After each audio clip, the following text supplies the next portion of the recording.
आया किसी का आंसर ये?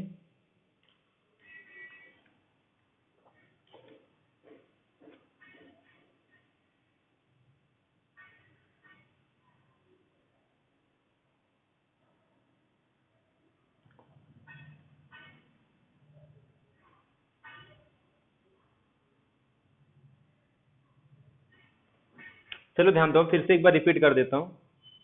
जो न्यू स्टूडेंट है यहाँ पे ध्यान दो। ये अपने पास एक सेकेंड काइंड का homogeneous non homogeneous Fredholm integral equation है। इसके पहले हम लोग ने क्या देखा था? हाँ, आइगन वैल्यू 1 है, नहीं लिखा है तो इसका मतलब 1 होगा। तो ये अपने पास इसके पहले हम लोग क्या देखे थे कि फ्रेडहोम इंटीग्रल इक्वेशन था होमोजेनियस। तो वहां पे हम लोग क्या निकालते हैं? लैम्बडा की वैल्यू निकालते हैं। वो एक तो उसके पास नॉन ट्रिवियल सॉल्यूशन होगा, तो उसके रिस्पेक्ट में आइगन वैल्यू आता है, या फिर ट्रिवियल सॉल्यूशन होगा, जो कि होमोजेनियस के पास हमेशा एक ट्रिवियल सॉल्यूशन तो होता ही है।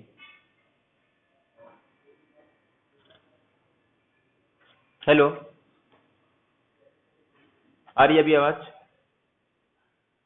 नहीं नहीं, आइगन वैल्यू नहीं दिया है तो 1 रहता है। जहां पे आइगन वैल्यू रहता है ना, कुछ नहीं, इसका मतलब lambda is equal to 1। Clear है? तो ये अपने पास फाइव ऑफ एक्स गिवन है, और ये अपने पास एक सेकेंड काइंड का नॉन होमोजीनियस है। इसके पहले हम लोग क्या देखे थे? Homogeneous Fredholm integral equation. तो अब इसको क्या सॉल्व करना है? इसमें आइगन वैल्यू तो पूछा नहीं है। आइगन वैल्यू के लिए क्या करते थे होमोजीनियस में? हम लोग नॉन ट्रिवियल सॉल्यूशन के लिए लैम्बडा की वैल्यू निकालते थे। अब इसको जस्ट सॉल्व करना है, और फ्रेडहोम को सॉल्व करने का टेक्निक सबका वही सेम है।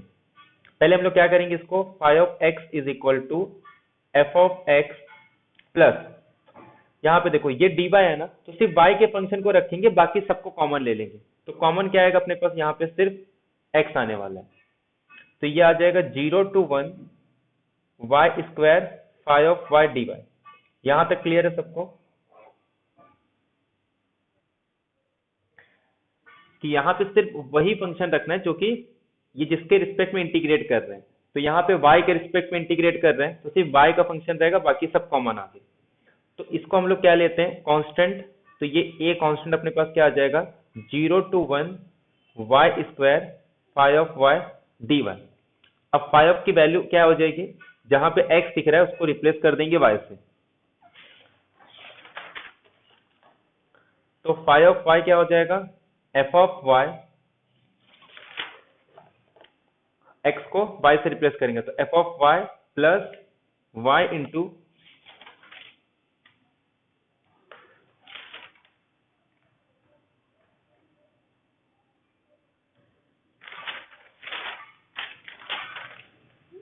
y, और इसको तो हम लोग क्या ले लिए थे? कांस्टेंट c ले लिए थे।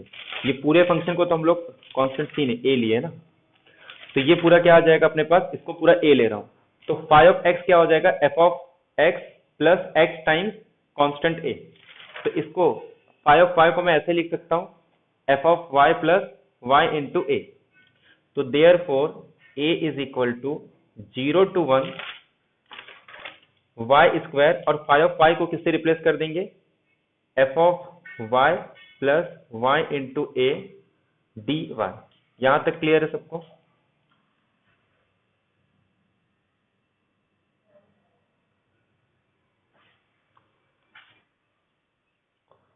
तो फिर ये a is equal to 0 to 1 y square f of y dy, और दूसरा क्या आ जाएगा? ये 0 to 1 y cube a dy। तो देयरफॉर ये a is equal to 0 to 1 y square f of y dy, और ये क्या आ जाएगा अपने पास? a into y raise to 4/4 0 to 1। तो देयरफॉर a इज, इसको क्या लिख सकता हूं मैं? ये 0 तो 0 हो जाएगा, सिर्फ 1/4 आएगा। तो ये a/4 को ये साइड लेके आ जाते हैं, तो ये क्या आ जाएगा? a/-a/4 0 to 1 y square f of y dy। इसको सॉल्व करेंगे तो ये 3a/4, तो इसको ये साइड लेके आएंगे, तो ये अपने पास a is equal to 4/3 0 to 1 y square f of y dy। अब ये a की वैल्यू मिल गई ना, तो a की वैल्यू को कहाँ पुट कर देंगे हम लोग, यहाँ पे, तो ये अपने पास सॉल्यूशन आ जाएगा। तो phi of y is equal to F of y plus y into 4/3 0 to 1 y square f of y dy। Clear है सबको ये? तो ये अपने पास सॉल्यूशन आ गया। Phi of y is equal to F of y plus y into 4/3 0 to 1 y square f of y dy। तो ये ऐसे सॉल्व करना है किसी non homogeneous Fredholm integral equation को। सॉल्व करने का टेक्निक सेम है, चाहे वो non homogeneous Fredholm integral equation हो, चाहे होमोजेनियस फ्रेडहोम इंटीग्रल इक्वेशन हो। क्लियर है ये?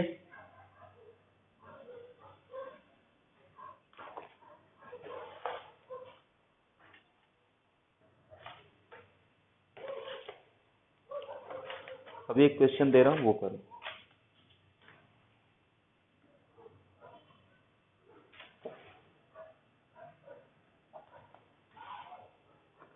u of x y of x is equal to lambda times 0 to 2 pi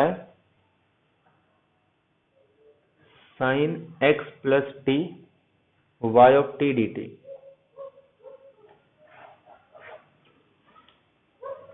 solve करो इसको।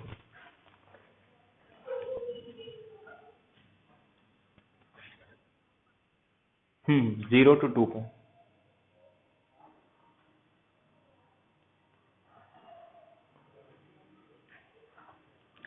पहले इसको ब्रेक करो। साइन एक्स प्लस टी को क्या लिख सकते हैं हम लोग, साइन ए प्लस बी का फॉर्मूला यूज करके उसको ब्रेक करना है। उसके बाद यहाँ पे दो कांस्टेंट आएंगे, जैसे पहले एक कांस्टेंट थे ना, यहाँ पे दो कांस्टेंट आएगा।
क्या हुआ?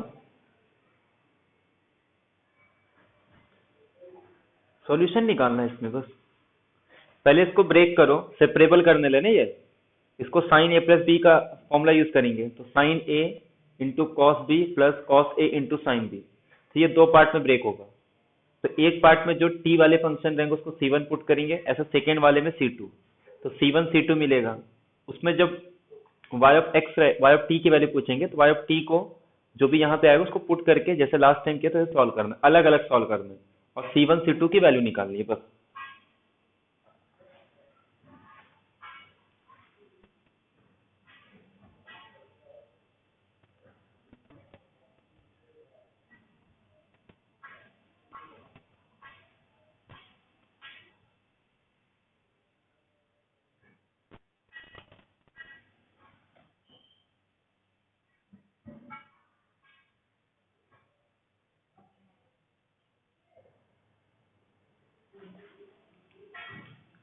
C1 क्या आ रहा है?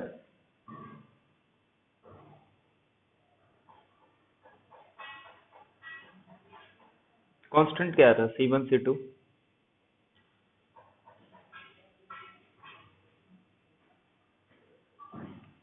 पहले इसको हम लोग क्या करेंगे, लैम्डा 0 to 2 पाए, इसको ब्रेक करेंगे तो क्या आएगा, ये sine x cos t plus cos x sine t y of T d t. इसके बाद ये आ जाएगा अपने पास lambda times 0 to 2 pi sine x cos t y of T d t plus ऐसे ही lambda times 0 to 2 pi cos x sine t y of T d t. अब इसमें हम लोग क्या करते हैं, जो t का फंक्शन है ना सिर्फ उसी को कांस्टेंट पुट करेंगे और बाकी सबको कॉमन ले लेंगे। तो यहाँ पे कॉमन क्या आ जाएगा, lambda sine x 0 to 2 pi cos t y of T d t plus lambda times cos x 0 to 2 pi sine t y of T d t. ठीक है, तो अब इसको आगे सॉल्व करना, इस पूरे को क्या दे दोगे C1, ठीक है, ये होमवर्क में रहेगा, इसको क्या पुट करोगे C2। तो ये एक बार अपने पास C1 C2 आ गया। अब C1 C2 में जब इसको हम लोग कैसे लिख सकते हैं, जो अपने पास फाई ऑफ एक्स आ रहा है या वाई ऑफ एक्स, उसको मैं क्या लिख सकता हूँ, ये lambda sine x plus into C1 plus दूसरा क्या आ जाएगा लैम्डा कॉस एक्स C2। ये अपने पास सॉल्यूशन हो गया। अब अपने को सिर्फ क्या निकालना है, लैम्डा की वैल्यू निकालनी है, क्योंकि C1 नॉन ट्रिवियल सॉल्यूशन लेंगे तो नॉन ट्रिवियल सॉल्यूशन के लिए अपने पास लैम्डा की आइगन वैल्यू होगी। तो अब ये C1 में अपने को क्या चाहिए, ये y ऑफ t चाहिए ना, तो y ऑफ t चाहिए तो इसको किससे रिप्लेस कर देंगे, t से, तो ये पूरा t से रिप्लेस हो जाएगा। फिर यहाँ पुट करके C1 निकालो, ऐसे C2 निकालो, फिर इसको सॉल्व करना पड़ेगा, वो एक सिस्टम ऑफ इक्वेशन बनेगा, उसके बाद उसको सॉल्व करके वहां से अपने को वैल्यू निकालना है। ठीक है, लैम्डा की वैल्यू आएगी इसमें, और किसके टर्म्स में आएगा, ये C1 C2 के टर्म्स में, क्योंकि दो कांस्टेंट है ना यहाँ पे, जैसे हम लोग निकालते A X plus B Y C X plus D Y, इसको सॉल्व करते हैं, वैसे सॉल्व करके अपने को वैल्यू निकालना है लैम्डा का in terms of C1 C2। Clear है? हाँ हाँ बोलो क्या।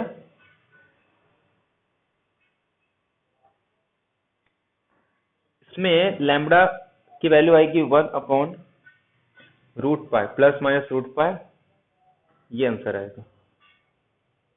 ठीक है, ये लैम्डा की वैल्यू आएगी, और एक बार लैम्डा को 1/√π पुट करना है, फिर कुछ C1 C2 की वैल्यू नहीं रूट स्क्वायर आएगा ना, 1/π सिर्फ ये आएगा, प्लस माइनस 1/π आएगा, फिर एक बार 1/, पुट करके C1 की वैल्यू निकालेंगे, और एक बार -1/, पुट करके C1 C2 पे कंडीशन निकालना है अपने को। ठीक है, हाँ यही आ रहा है। हाँ, तो ये अपने पास लैम्डा आ गया ना, फिर एक बार 1/π पुट करो, फिर उससे C1 C2 पे कंडीशन आएगा, ऐसे एक बार क्या पुट करना है -1/π। जब 1/π पुट करोगे तो कांस्टेंट की वैल्यू इक्वल आएगी, और जब -1/, पुट करोगे तो इसका साइन चेंज आएगा, C1 is equal to -C2। Clear है? तो ये दो वाला तो सेट में तो कभी नहीं पूछेंगे, नेट में भी जल्दी नहीं पूछता है, अगर आएगा तो सिर्फ सिंगल कांस्टेंट वाला ही आता है, बाय चांस नहीं, सेट में तो कभी नहीं पूछेंगे, क्योंकि ये सॉल्व करने में, सिर्फ इतना ही सॉल्व करने में 5 मिनट चले जाएगा, तो ये क्वेश्चन कभी सेट में नहीं आएगा। बट याद रखना है, जैसे अगर दो कांस्टेंट आया तो अपने को दो कांस्टेंट सॉल्व करके लैम्डा की वैल्यू निकालनी। बट एग्जाम में अगर कभी क्वेश्चन आए तो वो हमेशा होमोजेनियस और जिसमें एक ही कांस्टेंट पुट करना, सिर्फ वही टाइप का आएगा। बट इसको सॉल्व करने का टेक्निक पता होना चाहिए, कैसे इसको सॉल्व करते हैं। क्लियर है ये? बट ये कभी सेट में तो नहीं आएगा। तो सबको सॉल्व करने का टेक्निक पता चल गया, फ्रेडहोम इंटीग्रल इक्वेशन को कैसे सॉल्व करते हैं। हाँ ये हो गया, बस इसको भी सॉल्व करना है, system of linear equation solve करो, आ जाएगा। इसमें दो इक्वेशन बनेंगे ना, दो इक्वेशन बनेगा इसमें, C1 C2 ऐसे, और एक बनेगा।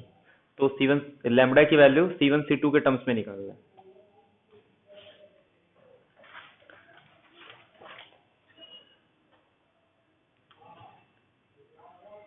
हम लोग ने एक देखा था कॉन्वोल्यूशन टाइप। कर्नल अगर सपोज कॉन्वोल्यूशन टाइप का है तो कॉन्वोल्यूशन टाइप मतलब f of x minus T है। कॉन्वोल्यूशन टाइप का है तो उसको जनरली हम लोग किससे सॉल्व करते हैं? By using Laplace transform. किसी को एमएससी में लैप्लास ट्रांसफॉर्म था? बीएससी में था? ठीक है चलो। तो लैप्लास ट्रांसफॉर्म का यूज करके हम लोग, अगर सपोज कर्नल ये टाइप का है, x माइनस टी टाइप का है, तो हम लोग उसको by using Laplace transform solve करते हैं। अब ये लैप्लास ट्रांसफॉर्म होता क्या है कि जैसे अगर कोई एक फंक्शन दिया है जो हर एक t पॉजिटिव के लिए डिफाइन हो रहा है, f कोई एक फंक्शन है किसी टाइम पे for t is a positive number, ये कोई भी रियल नंबर हो सकता है लेकिन पॉजिटिव होगा, निगेटिव के लिए डिफाइन नहीं होता। तो हम लोग क्या करते हैं, इस फंक्शन का लैप्लास ट्रांसफॉर्म निकालते हैं। Laplace transform of f of t, इसकी वैल्यू होती है 0 टू इन्फिनिटी। 0 टू इन्फिनिटी क्यों ले रहे हैं? क्योंकि सिर्फ ये पॉजिटिव वैल्यू के लिए डिफाइन होता है। इसका वैल्यू होता है e raise to minus pt f of t dt। इस इंटीग्रल को सॉल्व करो, अपने पास किसी भी फंक्शन का हम लोग लैप्लास ट्रांसफॉर्म निकाल सकते हैं। ये ज्यादातर जो इंजीनियरिंग वाले को पढ़ाते रहेंगे उनको तो ये पता होगा लैप्लास ट्रांसफॉर्म, क्योंकि पूरा इंजीनियरिंग में यही सब रहता है, Laplace transform, Fourier transform, Z transform, Mellin transform, क्योंकि इसका एप्लीकेशन बहुत ज्यादा है। अगर मैथ्स में रियल लाइफ में किसी का सबसे ज्यादा एप्लीकेशन है तो फूरियर ट्रांसफॉर्म, लैप्लास ट्रांसफॉर्म इसका, और एक तो इन दोनों का यूज करके जब हम टीडीई सॉल्व करते हैं, क्योंकि इसका यूज किया जाता है पार्शियल डिफरेंशियल इक्वेशन और ऑर्डिनरी डिफरेंशियल इक्वेशन को सॉल्व करने के लिए हम लोग इसका यूज करते हैं। तो बहुत एप्लीकेशन है इसका लैप्लास ट्रांसफॉर्म, फूरियर ट्रांसफॉर्म का। जो सिग्नल वगैरह यूज करते हैं सब, एक सिग्नल से दूसरे सिग्नल में जाते हैं, तो उसमें पूरा ट्रांसफॉर्मेशन ही यूज होता है। तो अपने को क्या करना है, किसी भी फंक्शन का सिर्फ लैप्लास ट्रांसफॉर्म निकालना है, और ऐसे इसका इनवर्स ट्रांसफॉर्म निकालते हैं। जैसे मैंने कहा कि एफ ऑफ टी का एक लैप्लास ट्रांसफॉर्म है, को डिनोट करते हैं या तो इन टर्म्स ऑफ पी, या किसी बुक में इन टर्म्स ऑफ एस लिखा रहता है। सेट में एस ही यूज करते हैं, बट जनरली बुक में, ज्यादातर बुक में पी यूज करते हैं और कुछ बुक्स में एस का यूज करते हैं। क्योंकि ये जो आंसर आएगा ना इसका, वो किसके टर्म्स में आ रहा है, यहाँ पे पी यूज किया है ना, तो इसके लिए इसका जो आंसर आता है वो पी के टर्म्स में आता है। तो एफ ऑफ टी का जो लैप्लास आएगा उसको एफ ऑफ पी इस तरीके से लिखते हैं, या फिर simple Laplace of F of T, ये सिंबल है इसका। तो इस इंटीग्रेशन को सॉल्व करके हम लोग किसी फंक्शन का लैप्लास निकालते हैं। बट इसके लिए पहले अपने को कुछ पता होना चाहिए गामा फंक्शन के बारे में। गामा फंक्शन इम्प्रॉपर इंटीग्रल वगैरह में यूज करते हैं, इंटीग्रेशन के बाद पढ़ते हैं इसको हम लोग गामा फंक्शन। और एक होता है बीटा फंक्शन, तो बीटा फंक्शन का यूज नहीं है, सिर्फ गामा फंक्शन का यूज करना है। गामा फंक्शन और बीटा फंक्शन का यूज हम लोग जनरली किसी इंटीग्रेशन को सॉल्व करने के लिए यूज करते हैं। कोई एकदम कॉम्प्लिकेटेड इंटीग्रेशन होता है तो उसको सॉल्व करने के लिए हम लोग गामा फंक्शन और बीटा फंक्शन का यूज करते हैं। अब गामा फंक्शन क्या होता है कि गामा ऑफ जेड से इसको डिनोट करते हैं, 0 to infinity e raise to minus u u raise to z d, ये वैल्यू होती है इसको। मतलब अगर कहीं पे भी कुछ ऐसा दिख गया तो उसके प्लेस पे लिखना है गामा ऑफ जेड, ठीक है। यहाँ पे जेड माइनस वन, तो इन जगह का gamma of z plus one है, तो इसी को मैं लिख सकता हूँ 0 to infinity e raise to minus u z raise to u raise to z d. अगर सपोज यही ऐसे दिया है 0 to infinity e raise to minus u, और यहाँ पे u�3 आ गया, तो इसकी वैल्यू क्या आ जाएगी, ये होगा गामा ऑफ 2 की वैल्यू। समझ में आ रही है? यहाँ पे जो भी z है ना वही यहाँ पे आता है। जैसे यहाँ पे z-1 है तो यहाँ पे z आएगा, यहाँ पे अगर z है तो ये z+1, तो यहाँ पे 3 है तो ये क्या आ जाएगा, 4 हो जाएगा। क्लियर है ये? मतलब यहाँ पे जो भी z रहेगा उससे एक ज्यादा रहता है ये, इसको बोलते हैं गामा फंक्शन। इसके बहुत सारे प्रॉपर्टीज हैं, इसका यूज हम लोग डायरेक्टली इंटीग्रेशन को सॉल्व करने के लिए यूज करते हैं। गामा फंक्शन क्लियर है सबको? एक बार यस कर दो पहले।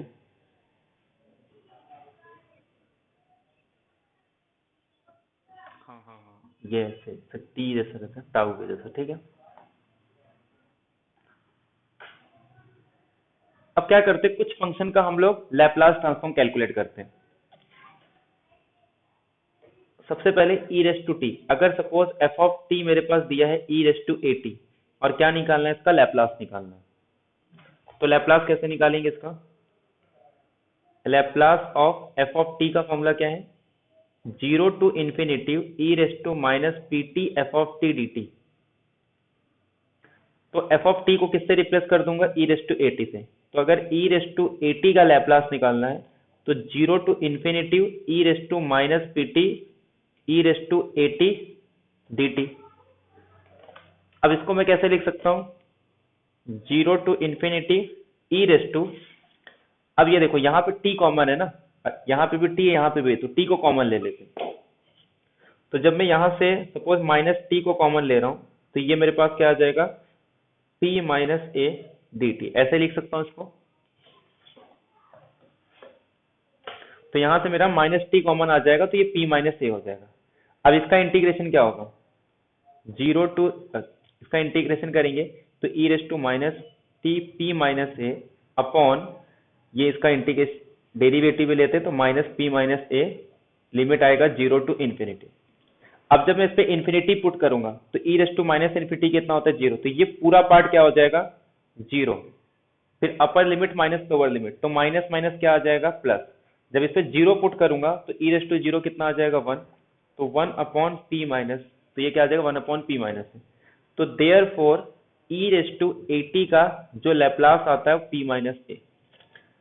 ऐसे ही कुछ स्टैंडर्ड फंक्शन है जिनका लैप्लास ट्रांसफॉर्म अपने को पता होना चाहिए, वो याद करना पड़ता है। जैसे e⁻at का लैप्लास 1 अपॉन p माइनस है, ऐसे sin t का याद करना पड़ता है p upon p square plus a square, ऐसे cos t का, सॉरी sin का a upon p square plus a square, ऐसे cos का p upon p square plus a square, sin hyperbolic, cos hyperbolic, t raise to n। और उसके बाद कुछ property है जिसका यूज करके बाकी फंक्शन के भी हम लोग लैप्लास निकाल सकते हैं।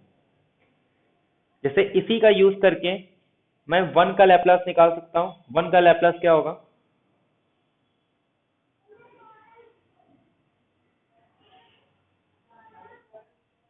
वन अपॉन पी हो जाएगा। क्यों, क्योंकि a को मैं 0 पुट कर देता हूं। अगर a को 0 पुट कर दूंगा तो ये e रेस टू 0 की वैल्यू क्या आ जाएगी, 1। तो a को 0 पुट करेंगे तो 1 अपॉन पी आ जाएगा। तो 1 का लैप्लास क्या हो गया, 1 अपॉन पी। ऐसे sin at का लैप्लास क्या होगा, और हाँ, लैप्लास ट्रांसफॉर्म अपने लीनियर कॉम्बिनेशन को प्रिजर्व करता है। लीनियर कॉम्बिनेशन को प्रिजर्व करता है मतलब ये लीनियर प्रॉपर्टी को होल्ड करता है कि अगर suppose a f of t plus b g of t है तो मैं इसको लिख सकता हूँ a Laplace of f of t plus b Laplace of g of t, ऐसे लिख सकते हैं इसको। तो sin at को अपने पास किसका लैप्लास पता है, e रेस टू at का। एक तो डायरेक्ट फॉर्मूला यूज करके भी कर सकते हैं, बट हम लोग प्रॉपर्टी का यूज करके इजीली इसका लैप्लास कैलकुलेट कर सकते हैं। या तो फिर चाहे तो हम लोग e raise to at into sine T का अपने पास इंटीग्रेशन का फॉर्मूला है, एक तो इसका यूज कर लो, या फिर उससे भी हार्ड चाहिए तो u इंटू वी का यूज करके निकालो। बट जरूरत नहीं है, अपने पास ये प्रॉपर्टी का यूज करके और e रेस टू at का लैप्लास पता है, इसका यूज करके हम लोग साइन at का लैप्लास निकाल सकते हैं। कैसे, साइन at का लैप्लास निकालना है। साइन at को मैं कैसे लिख सकता हूं, साइन at का फॉर्मूला क्या होता है, बोलो साइन at का फॉर्मूला। आइलर इक्वेशन,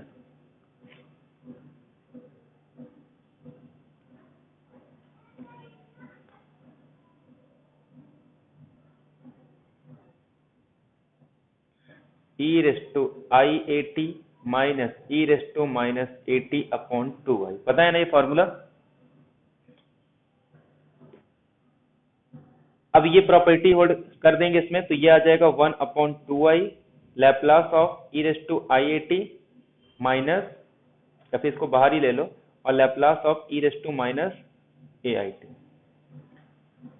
बस इसको सॉल्व कर दोगे, इसको 1/2i E raised to I A T का लैप्लास क्या होगा, जहां पे a है उसको a है यहाँ पे, तो यहाँ पे i होगा तो इसको क्या रिप्लेस कर देंगे 1/p minus A I, minus यहाँ पे क्या आ जाएगा ये 1/p plus A I.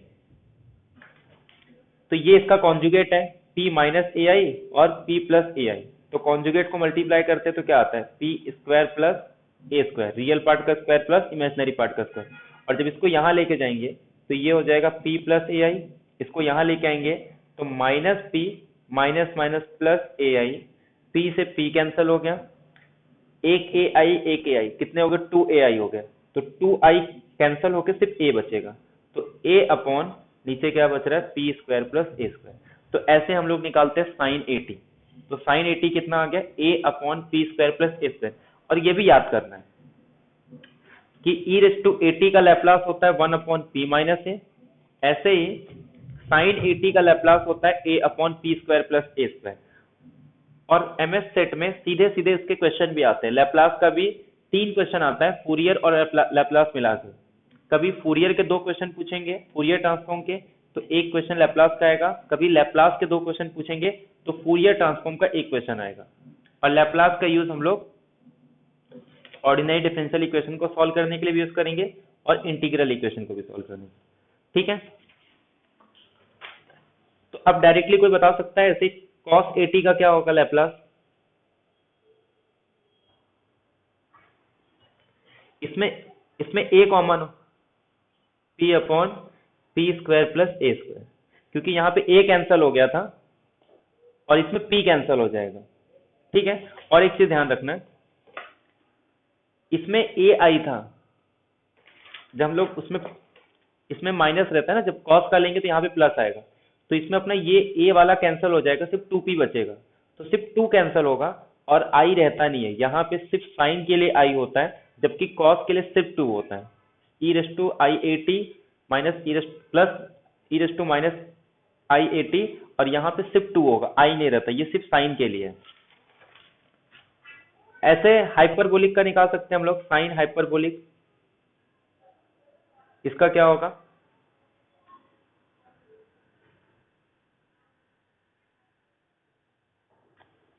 a upon P square minus A square, इसमें प्लस रहता है इसमें माइनस रहता है।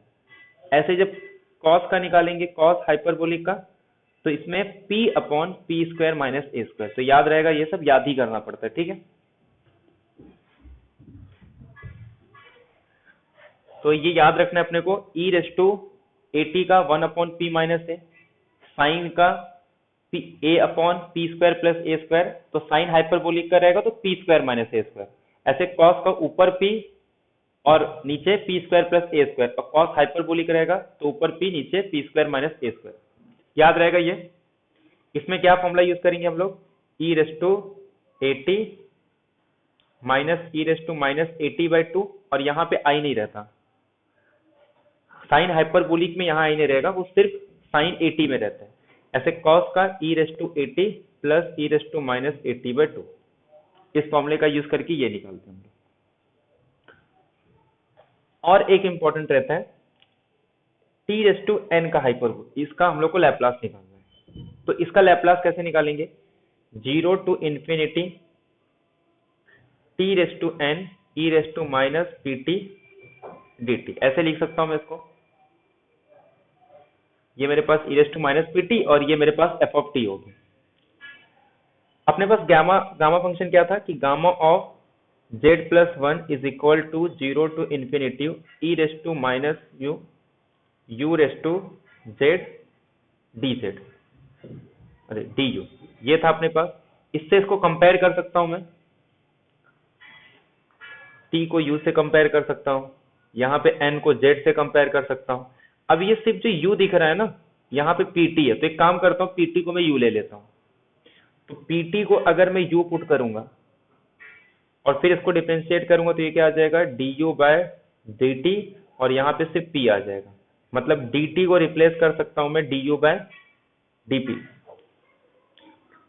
तो देयरफॉर जो अपने पास Laplace of T raise to N है, ये किससे रिप्लेस हो जाएगा? बाकी लिमिट तो सेम रहेगा, जब मैं t को जीरो पुट करूंगा तो u जीरो होगा, और t को इन्फिनिटी पुट करूंगा तो u का भी इन्फिनिटी रहेगा। मतलब लिमिट ऑफ इंटीग्रेशन सेम होगा, जीरो टू इन्फिनिटी।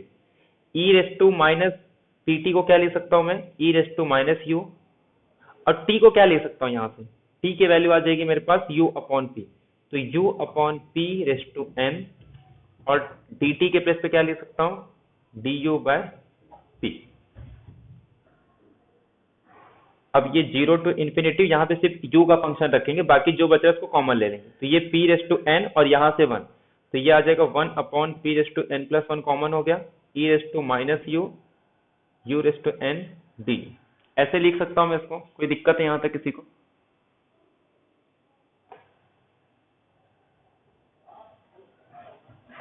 यहाँ तक किसी कुछ प्रॉब्लम है? सिर्फ हम लोग ने गामा फंक्शन का यहाँ पे यूज किया है।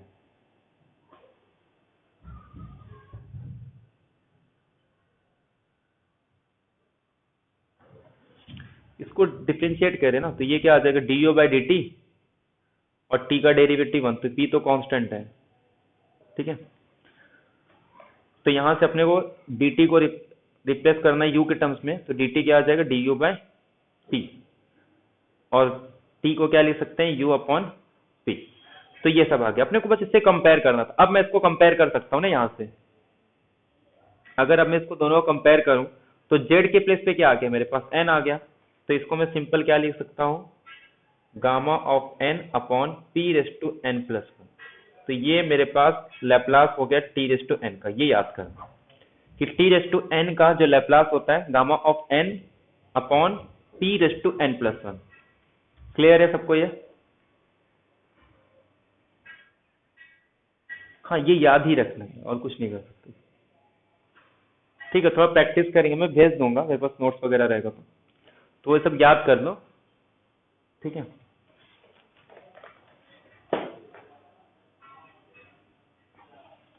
और कुछ प्रॉपर्टी रहती है गामा फंक्शन का, जैसे गामा ऑफ z प्लस 1 को मैं लिख सकता हूँ z into gamma of z।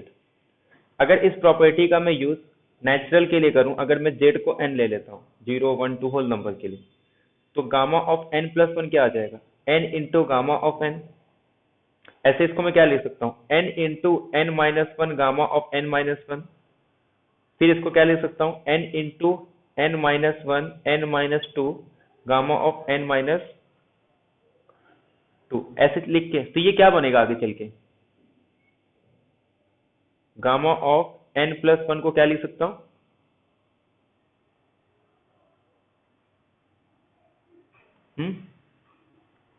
Gamma of n plus 1 को क्या लिख सकते हैं हम लोग, n फैक्टोरियल।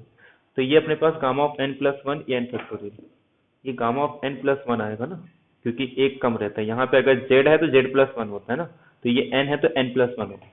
तो इसका मतलब जो लैप्लास हो रहा है t रेज टू n का, ये किसके इक्वल आ जाएगा, n factorial upon t raise to n plus 1। ये क्लियर हो गया?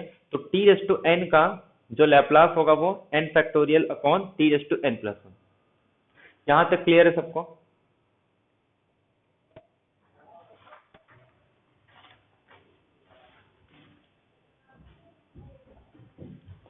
तो एक तो अपने पास लीनियर प्रॉपर्टी हो गया लैप्लास का, ऐसे कुछ और प्रॉपर्टीज इसमें।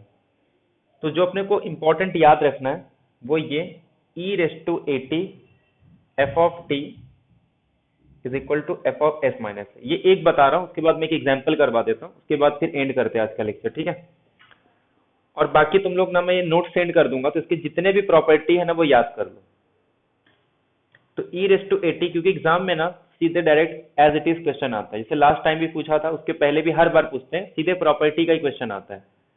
तो e raise to A T F of T ये क्या हो जाता है, लैप्लास ऑफ, मतलब जो भी लैप्लास निकाले ना f का, उसको रिप्लेस कर दो s माइनस a से। जैसे फॉर एग्जांपल मुझे लैप्लास निकालना है e raise to 2t sin t का, तो इसका आंसर क्या होगा,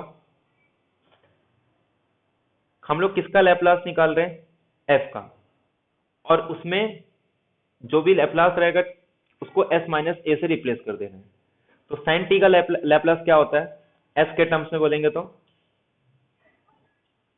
1 अपॉन एस स्क्वायर प्लस 1 का स्क्वायर 1, ये आ जाएगा। और उसके बाद ये प्रॉपर्टी यूज करेंगे, तो जहां पे भी s दिख रहा है उसको s माइनस a से रिप्लेस करेंगे। तो a के प्लेस पे क्या है अपने पास, 2 है ना, तो इसको मैं क्या लिख सकता हूँ, s माइनस 2 का स्क्वायर प्लस 1। क्लियर है सबको?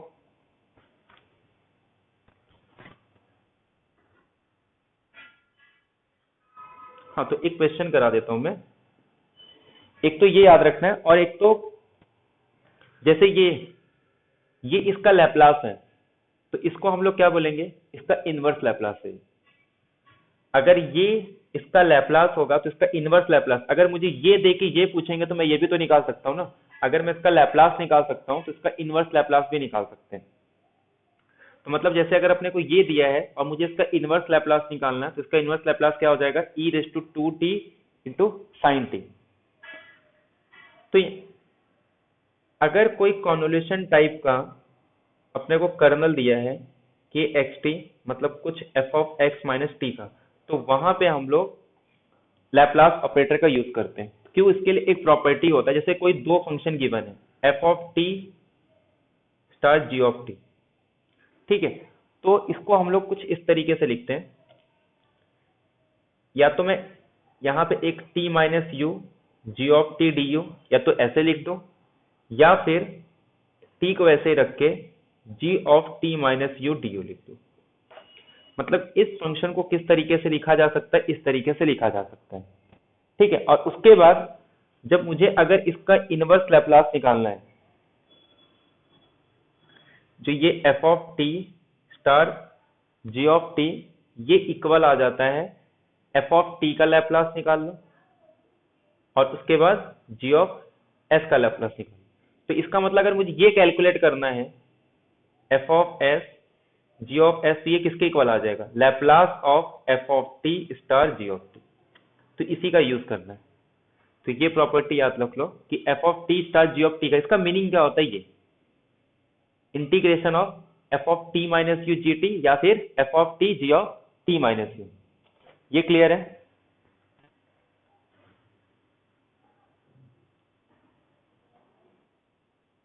किसी दो फंक्शन का अगर कॉन्वोल्यूशन निकालना है तो उसको इस तरीके से लिखते हैं, और फिर इसका यूज करके ये दो प्रॉपर्टी का, इसमें बहुत कुछ है लेकिन हम लोग बस जितना यूज उतना ही देखते हैं। बाकी मैं प्रॉपर्टी देख लूंगा, वो एक बार सेंड कर दूंगा, देख लेना, ठीक है।